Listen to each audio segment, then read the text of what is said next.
Why don't you kick us off, Adam Hogue, and give us your best and worst from today, sir?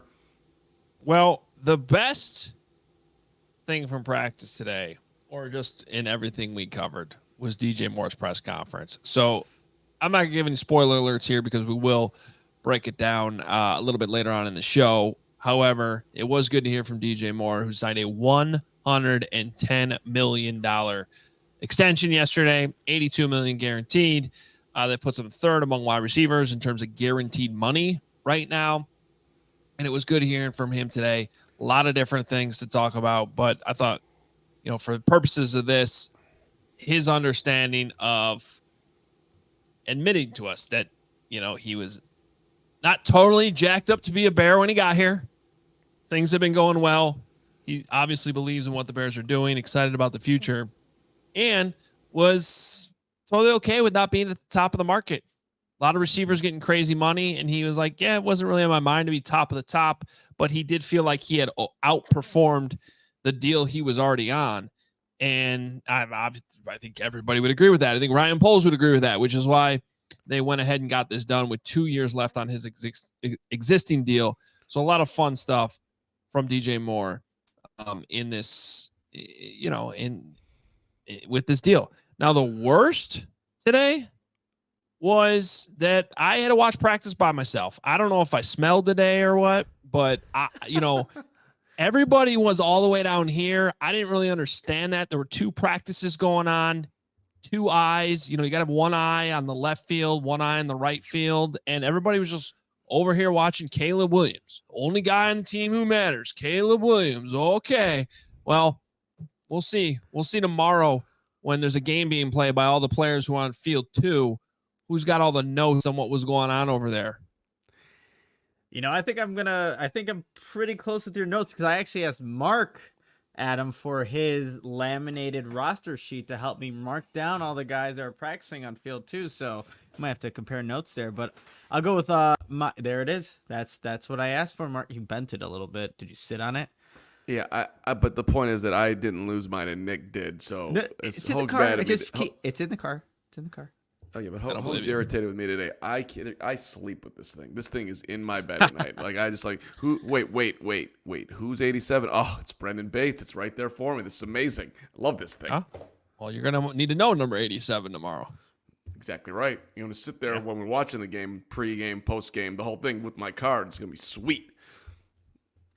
Sorry, Nick. Yeah. No, all good. My best from today. I don't know if we haven't mentioned him as much, but even just watching the few one-on-ones that were happening on the first field with the day one starters, like Jaylon Johnson is a damn good corner. Like he was going up a few reps against the $110 million man and DJ Moore, and there was a rep where Jaylon Johnson almost intercepted the ball. He read the route that DJ was running. And I don't know if we've talked about Jaylon as much this camp, but he has been the best corner by far, and he's not being targeted very much either.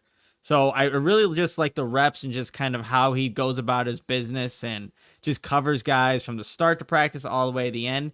My worst, you guys, in the team period, even though the first team offense was able to get down the field in a situational period, there were 3 batted passes.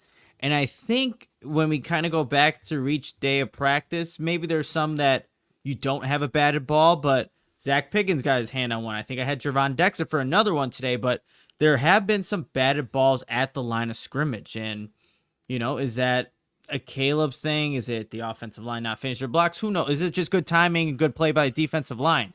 Could be all of those things, but we have seen some batted passes, and obviously the rep does not get complete. So that's my worst from today. Yeah, let me just underline that. Too many batted balls, and Eric Washington was asked about, and he was celebrating the defense, but then somebody asked, well, do you think that the other teams are going to be using that against kids? Well, I hope not.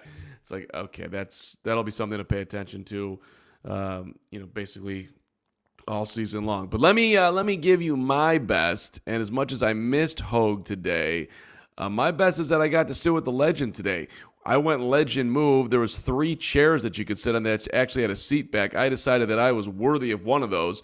And then the great Dan Pompei, now from the Athletics, sat next to me. We got to talk old school Bears. He started covering the team in 1985. It was really a lovely conversation that kept practice fun for me because there was really not a whole lot going on out there. But so shout out to Dan Pompei for making my day. The other side of this is, look, I am rooting for. I find him to be a fine fellow. I love his shake ability. He busted himself wide open again today, his name being Tyler Scott. And once again, he's dropping football. Must catch football. Does not catch football enough. And it just makes me worried that he will not be able to catch football when catching football really matters. So that's in there. And I thought it was a really weird ending of practice. We were basically, the players left the field. The media got up thinking it was over. And then we walked, they have us on the platforms a decent ways away, so it's a fair walk in. By the time we got to where we actually go inside, they were back on the field. And according to Adam Hogue, if I may, Hogue, you told me, or at least you postulated that they were working on coming out of the tunnel. And this went on for a while, and it was hot. And I like attention to detail, I guess. But I just thought this was such an incredible waste of time that it made me question what the hell. They're not going to play in the game tomorrow. I'd like to see him play, but we're going to work on how we come out of the tunnel. What is this? I don't know. Junior high. It was very bizarre to me how practice ended today. So what they were actually doing. Here we go. Yeah, they were walking through their entire pregame routine from coming out of the tunnel to stretching to going through your pat and goes, all the things you do before the game because you have a new roster. You have a lot of players who haven't done this before. You have a lot of your returning players who aren't even playing tomorrow. So you walk through it so everybody knows exactly how the pregame routine goes. So everybody knows how you take advantage of those minutes before a game. That's what they were doing. Makes perfect sense the day before your first game of the season. And after tomorrow, everyone will know because they will have done it. We all silly like the mayor.